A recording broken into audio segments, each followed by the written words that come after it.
Welcome to Shatter. She said it like it was a fact. Not cruel. Not loud. Just cold.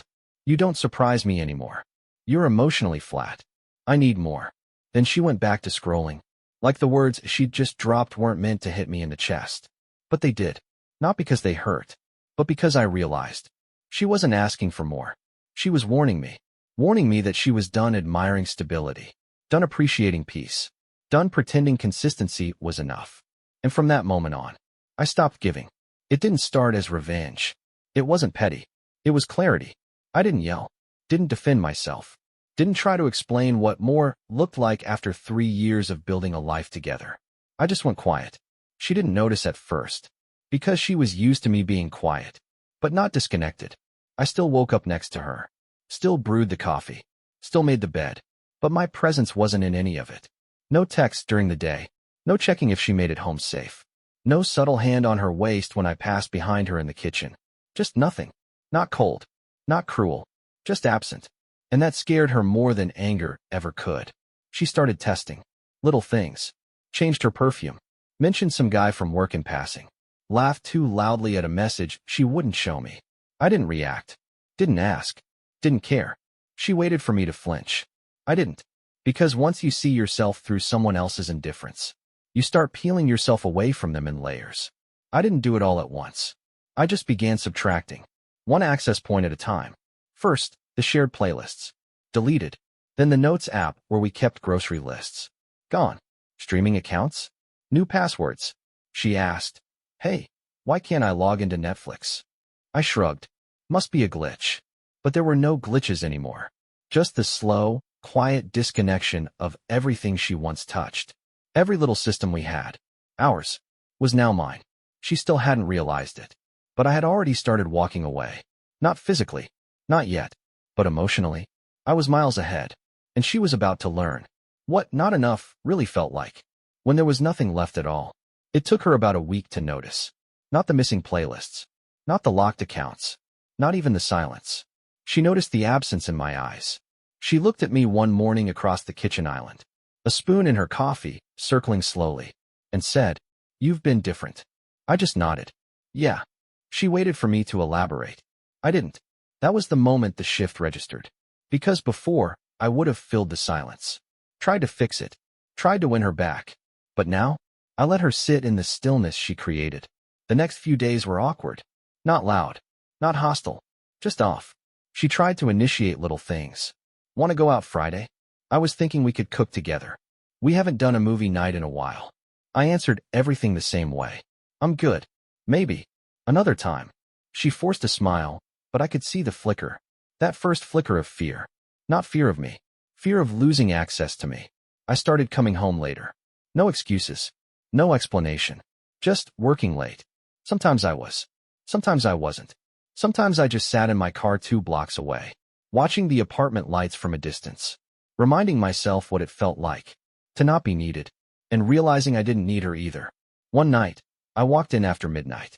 She was sitting on the couch, wrapped in a throw blanket. TV off. Room dark. She looked up quickly. "You didn't text." I didn't think I needed to. She said nothing. But I saw it in her body. The stiffness. The confusion. The slow unraveling. She was finally starting to feel it. The nothingness she used to accuse me of. And this time, I wasn't there to correct it. That week, I stopped saying good morning. No more "How was your day?" No more touching her waist in passing. No more checking if she'd eaten. She tried initiating conversations. Forced smiles. Awkward compliments. "You've been working out." I was thinking about that trip we never took. I just smiled. Polite. Distant. Like I was talking to someone I met once on a plane. She started watching me like I was a stranger. Eyes scanning my face like she was trying to read subtitles on a foreign film. But there were no captions now. No soundtrack. Just a man slowly, intentionally, removing himself from her life.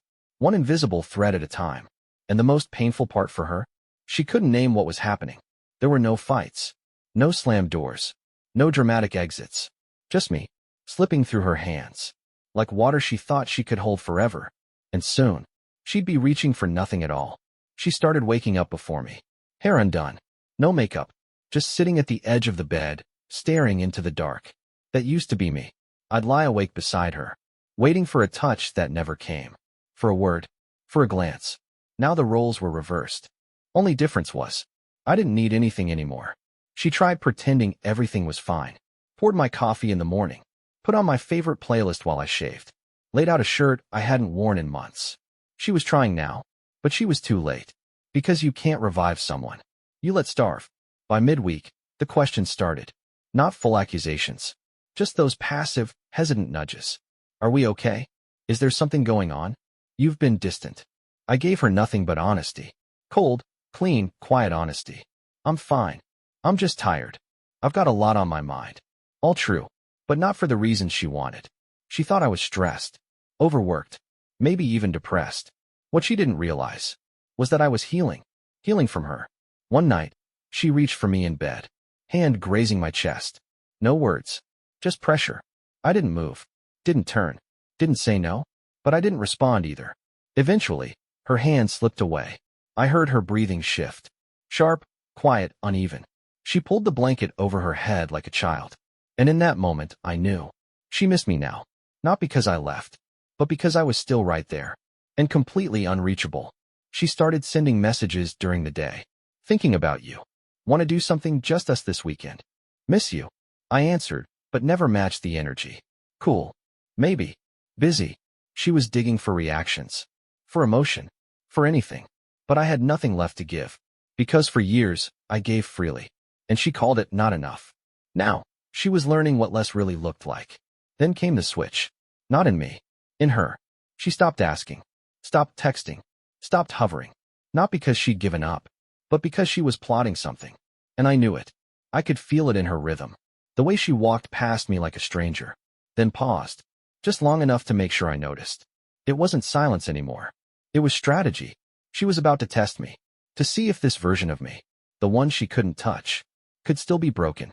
She had no idea. He couldn't. The silence was no longer enough for her. So she lit a match. It started small. A carefully placed name dropped over dinner. Ryan said the funniest thing today. I didn't ask who Ryan was. She waited. Fork halfway to her mouth. Eyes glancing up, expecting tension. I gave her none. Just kept eating. That was her first misfire. Then came the wardrobe changes. Crop tops for grocery runs. Lipstick at 9 p.m. on a Tuesday. Perfume I hadn't smelled in over a year. She was setting traps. Testing if I still noticed. I did. I noticed everything. And I gave her nothing. Because when you stop caring, provocation loses all its power. She wasn't trying to reconnect. She was trying to claw her way back into relevance. In my emotional space. But that door had already closed. Silently. Firmly. From my side. She started forgetting to come home on time. Told me she was at drinks with coworkers. Laughed too loudly when she walked in the door. I didn't ask who was there. Didn't check her phone. Didn't flinch when she dropped her bag loud enough to echo. And that scared her more than jealousy ever could. Because a man who doesn't react is a man who has already left the building. One night, I came home to music playing. Dim lights. Wine on the table. She was in the kitchen in that silk robe I hadn't seen since our first anniversary. Thought we could have a night, she said. I nodded. Go ahead. Enjoy it. I walked past her, straight to the bedroom. Closed the door behind me. Didn't yell. Didn't shame her. Didn't give her even a second of the emotional charge she was so desperately fishing for. Because what she wanted was a fight. Something to prove I still cared enough to bleed. I wasn't bleeding. I was building distance. Not out of spite, but survival. The next morning, she didn't speak. Her silence was sharp now. Calculated. She thought she could win by mirroring me. But what she didn't understand was that this wasn't a tactic for me. It was a funeral. The version of me she once had was dead, and she was the one who buried him. That week, I shut down the last of our shared apps. Removed her fingerprint from my phone. Canceled the calendar we used for scheduling. She texted, "Why can't I see our plans anymore?" I replied, "Because there aren't any." She didn't answer. She didn't need to. Because now, she was finally starting to see the truth. She didn't lose me in a moment. She lost me in layers. And by the time she started trying to rebuild, she had nothing left to grab onto. She finally broke. Not with tears. Not with a scream. But with a quiet, calculated retreat. No more perfume. No more Ryan. No more setups. Just silence. The kind that hoped I'd come chasing again. But I didn't move. Because I knew what it was. Not regret. Not clarity. Just strategy. A few days later, she cooked my favorite meal, laid the table with candles, even put on that playlist from when we first moved in. I came home, saw it all. Saturday, 8. She waited. For a smile. For a thank you. For something. I chewed slowly. Looked at her. It's good, I said. That's all. She blinked. Nodded. Picked at her food with trembling fingers. Because now she understood. Effort doesn't reverse erosion, especially when it arrives after neglect. The next morning, she lingered at the door. Watched me tie my shoes like it might be the last time. You heading to work? I nodded. She hesitated. Then said it. I'm sorry. Not for what? Not how. Just that. Like the word itself could stitch things back together. I stood. Looked her in the eye. Okay. Then walked out. That day, I moved the last of my personal files to a private drive. Removed her access to my calendar. Changed my emergency contact. Canceled her login to my insurance. Little things. Invisible, final. I wasn't burning the bridge. I was dismantling it. Piece by piece. That weekend, she sat across from me on the couch. TV playing. Neither of us watching. She cleared her throat. I miss how we used to be. I nodded. I don't. No venom. No heat. Just truth. She didn't respond. Because what could she say to that? She had mistaken comfort for commitment. Had mistaken my loyalty for laziness. Had mistaken my quiet love for lack of effort. So she kept demanding more. And now that she finally had less, she didn't know what to do with it. She tried one last time. That night. In bed. Rolled toward me. Hand on my chest. Soft voice. I still love you. I stared at the ceiling. Then you should have acted like it. Her hand dropped. She turned away. And I knew. That was the last time she'd ever reach for me and find anything there. She started unraveling in silence. Not the loud kind. Not the storm. The kind you barely notice. Until it's already over. She stopped trying. Stopped cooking. Stopped asking where I was going. Stopped waiting up. I'd come home to dim lights. TV flickering with no one watching. Her slumped on the couch like the life had been drained out of her. And still ill. I didn't comfort her. Because I remembered all the nights I sat just like that. Back when she thought my stillness meant weakness. Back when she stared through me. Like I was furniture. Now she knew what that kind of silence tasted like. She started missing appointments. Canceled a dinner with her sister. Forgot to pay the internet bill. I didn't remind her. I let the screen go black. Let the silence stretch. She sat in it. No distractions. No noise to hide behind. She was finally living in the quiet she once demanded from me. One morning, she tried again. I was thinking, maybe we take a weekend away. Just us. I looked at her. Calm. Cold. We haven't been us for a long time. She blinked. Swallowed hard. What does that mean? It means you're trying to rebuild a house. You've already burned down. That weekend, I packed a bag. Told her I needed space. No fights. No explanations. She just stood there at the door. Watching me zip the suitcase. You're really going? I already left, I said. That was the truth. I'd left months ago. Emotionally. Mentally. She was the last to know. At the hotel, I slept for 12 hours straight. Woke up weightless. No alarms. No tension. No second-guessing my own reactions. I turned off my phone. Not to punish her. To protect myself. Because even silence from her felt loud now. And I was done with noise. When I came back 2 days later, she was sitting on the floor of the hallway. No makeup. Eyes red. Laptop in her lap. Blank screen open. She looked up. I couldn't work. I couldn't focus. I stepped around her. Didn't say a word. Went straight to the bedroom. Started taking my clothes out of the closet. And folding them into boxes. Her voice cracked. You're actually doing this. I nodded. I warned you. Every day I pulled away was a warning. She covered her mouth with her hand. Like she just witnessed a death. Because she had. Not mine. Not ours. Hers. The version of herself that had everything. And didn't know how to keep it. I started moving things in the middle of the night. Not to avoid a scene. Just because there was nothing left to explain. Drawer by drawer. Shelf by shelf. My life shrinking down to what I actually needed. I left the rest behind. Memories. Gifts. Photos and frames that meant more to her than to me now. She didn't stop me. She just watched. And that silence? It wasn't strength anymore. It was surrender. The next morning, I sat across from her at the kitchen table. 2 cups of coffee. Steam rising. But no warmth. I'm filing, I said. She blinked slowly. Tears didn't fall yet. Her brain was still catching up to the sentence. Filing what? Divorce. She didn't ask why. Didn't say I was being rash. Didn't beg. Because deep down, she knew I'd already left. And this was just paperwork catching up with reality. That afternoon, I shut down the last of it. Bank accounts, separated. Passwords, changed. Keys, returned. She sent a text. I don't know what to do without you. I didn't answer. Because that's the truth I had lived with for years. She didn't know what to do with me when I was there. And now? It was too late to learn. I heard from a mutual friend that she started therapy. Said she was reconnecting with herself. Said she was trying to understand what went wrong. What went wrong? She treated stability like a flaw. Routine like a prison. Loyalty like it was boring. She said I wasn't enough, because I didn't create chaos. Because I didn't keep her guessing. So I gave her exactly what she said was missing. Nothing. She reached out again a week later. One line. Can we just talk? I didn't reply. Because we'd already talked. Thousands of times. In looks. In silences. In years of one-sided effort. She just hadn't listened. And now that the volume was all the way down, she finally wanted to hear me. Too late. I started sleeping better. Eating slower. Smiling more. Peace didn't arrive with a bang. It crept in. One morning at a time. One night of uninterrupted silence at a time. She used to say I was distant. Now she understood. That distance can become a destination. And I had arrived. 2 weeks of silence. Then a letter. Handwritten. For pages.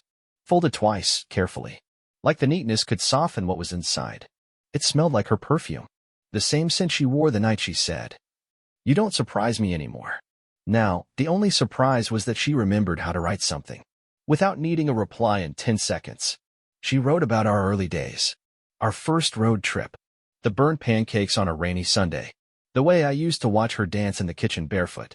It wasn't manipulation. Not this time. It was mourning. And she wasn't trying to resurrect me. She was writing to a ghost. She didn't believe in. Until it stopped answering. At the end of the letter, one line stood alone. I miss who I was when you loved me. I folded it. Didn't tear it. Didn't burn it. Just set it in a drawer I never opened. Because the woman she was when I loved her died long before we ever split. And the one who replaced her, she missed the part where love isn't something you ration and still expect to keep. A few nights later, I saw her. Not on purpose. She was across the street. Walking out of a store. Paper bag in her arms. Head low. She looked smaller. Not physically, but in posture. In presence. In the way people do. When they finally understand they've been forgotten. While they were still standing in the room. She didn't see me. I didn't call out. I just watched her disappear around the corner. Into a life where I no longer existed. And for the first time since we met, I felt absolutely nothing. People ask how I did it. How I just walked away. How I could erase someone without screaming. Without revenge. Without theatrics. Easy. She taught me. Every time she rolled her eyes at my affection. Every time she sighed when I asked how she felt. Every time she chose to withhold warmth. Then blamed me for the cold. Now she walks through a world where my name is no longer a key. No longer a password. No longer an option. And the worst part? She can't find the door back in. Because it's not locked. It's gone. The last time she contacted me. It wasn't a text. It wasn't a call. It was a voicemail from a number I didn't recognize. 32 seconds long. I listened. Once. That was enough. Her voice was lower than I remembered. Not broken, just tired. She sounded like someone who had finally run out of performances. She said, "I'm not asking for another chance. I just want to talk. To explain. To be heard." I sat in silence after it ended. Not because I was shaken, but because I realized how long it had been since her words had the power to move me. They didn't anymore. That's what real closure is. Not some big conversation. Not forgiveness over coffee. It's the moment you hear their voice and feel absolutely no pull. No what-ifs. No anger. Just calm. Clear. Nothing. I didn't respond. Because what would I even say? I hope you're okay? I'm sorry too? No. I wasn't sorry. And she wasn't okay. And that had nothing to do with me anymore. She created the distance. I just learned how to live inside it. Better than she ever expected. A friend told me she moved out of our old place. Too many memories. Too much emptiness. She went back to her parents for a while, tried to restart her job, tried to date, but it never stuck. Because when you drain someone of emotion, mock their consistency, belittle their presence, you eventually get exactly what you asked for. And she did. Less. Until there was nothing. I moved on. Quietly. No announcements. No rebounds. Just peace. I stopped waiting for apologies. Stopped checking mutual profiles. Stopped thinking about who she used to be. Before she forgot who I was. And that's when I knew I'd really left. Not physically. Emotionally. Permanently. I once offered her the kind of love that doesn't flinch. Doesn't threaten. Doesn't demand. She called it boring. Predictable. Not enough. Now she lives in a world where every man after me feels temporary, chaotic, uncertain, exactly what she thought she wanted. And I no longer exist in her orbit. I became the absence she never believed was possible until it was too late. The last time I saw her, I almost didn't recognize her. Not because she looked different, but because I no longer saw her through the eyes of someone hoping to be chosen. She walked into the same cafe I was sitting in. Alone. No makeup. No mask. She scanned the room and froze when she saw me. I didn't flinch. Didn't smile. Didn't look away. Just met her eyes once. Then went back to stirring my coffee. She hesitated, then approached. Slow. Careful. Like I was something fragile. Or dangerous. Maybe both. Hey, she said. I nodded. Hey. She stood there, waiting. Like the weight of every unsaid thing might spill into that silence. But it didn't. How have you been? She asked finally. I looked up. Peaceful. She swallowed hard. I saw it. That sting, soft, sharp, immediate. I think about us a lot, she whispered. I nodded again. Me too. But not for the same reasons. Her mouth opened, then closed. She tried to steady her voice. I miss who we were. I met her eyes. I don't. Because I was the only one trying to be US. She looked down. Then quietly. I didn't know how to love you back then. That's the thing, I said. You didn't try to learn. She exhaled. Not frustrated. Not defensive. Just broken. I stood, picked up my keys, my coffee, my phone. And for a second, she reached, barely, like she might say something else. I'm not angry, I said.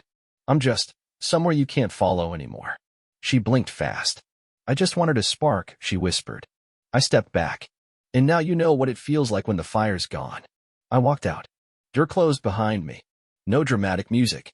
No longing look over the shoulder. Just sunlight on my face and a silence that no longer hurt. Because she didn't lose me all at once. She lost me every time she chose distance over presence. Criticism over kindness. Performance over partnership. And by the time she realized I had disappeared, I wasn't hiding. I was free. She wanted more. So I gave her less. Until she finally understood what nothing truly feels like. And when there was absolutely nothing left between us, that's when I became everything she could never get back. The end.